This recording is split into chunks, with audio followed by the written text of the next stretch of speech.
Intimacy के बाद हम इंटीमेसी के बाद लोगों को कहते हैं कि लोगों जो मेल होता है उनका डिस्चार्ज होता है, उसके बाद वो कहते हैं कि उनकी बॉडी में से बिल्कुल ही ज़्यादा कि थकावट सी महसूस होती है। तो अगर हम इंटीमेसी के बाद अगर हम कुछ इंटेक करें तो हमें जूस पीना चाहिए या दूध पीना चाहिए?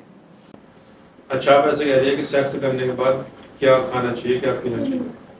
इसका आसान तरीका यह है कि इंसान दूध पिए, और दोनों पिए, मियाँ बीवी दोनों पिए।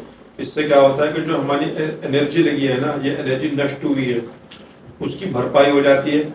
ये ऐसे है जैसे कि कोई जख्म हो, उस पर मरहम लगा दो तो फौरन रिलीफ मिल जाता है। ऐसे ही मियाँ बीवी अगर मिले हैं, रिलेशन बनाया है, तो उससे जैसे ही वो फिनिश हो जाए, उसके 15-20 मिनट के बाद जब बॉडी अपनी अपनी जगह पे सही से पहुंच जाए और बॉडी की जो हीट है वो कम हो जाए, तो फिर ये तो दूध पी ले, दूध ना हो तो जूस पी ले, लेकिन जरूर पी ले।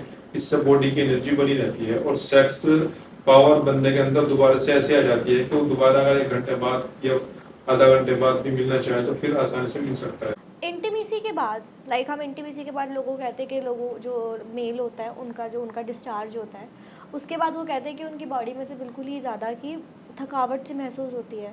तो अगर हम इंटीमेसी के बाद अगर हम कुछ इंटेक करें तो हमें जूस पीना चाहिए या दूध पीना चाहिए? अच्छा, आप ऐसे कह रही है कि सेक्स करने के बाद क्या खाना चाहिए, क्या पीना चाहिए। इसका आसान तरीका यह है कि इंसान दूध पिए, और दोनों पिए, मियाँ बीवी दोनों पिए। इससे क्या होता है कि जो हमारी एनर्जी लगी है ना, ये एनर्जी नष्ट हुई है, उसकी भरपाई हो जाती है। ये ऐसे है जैसे कि कोई जख्म हो, उस पर मरहम लगा दो तो फौरन रिलीफ मिल जाता है। ऐसे ही मियाँ बीवी अगर मिले हैं, रिलेशन बनाया है, तो उससे जैसे ही वो फिनिश हो जाए, उसके 15-20 मिनट के बाद जब बॉडी अपनी अपनी जगह पे सही से पहुंच जाए और बॉडी की जो हीट है वो कम हो जाए, तो फिर ये तो दूध पी ले, दूध ना हो तो जूस पी ले, लेकिन जरूर पी ले।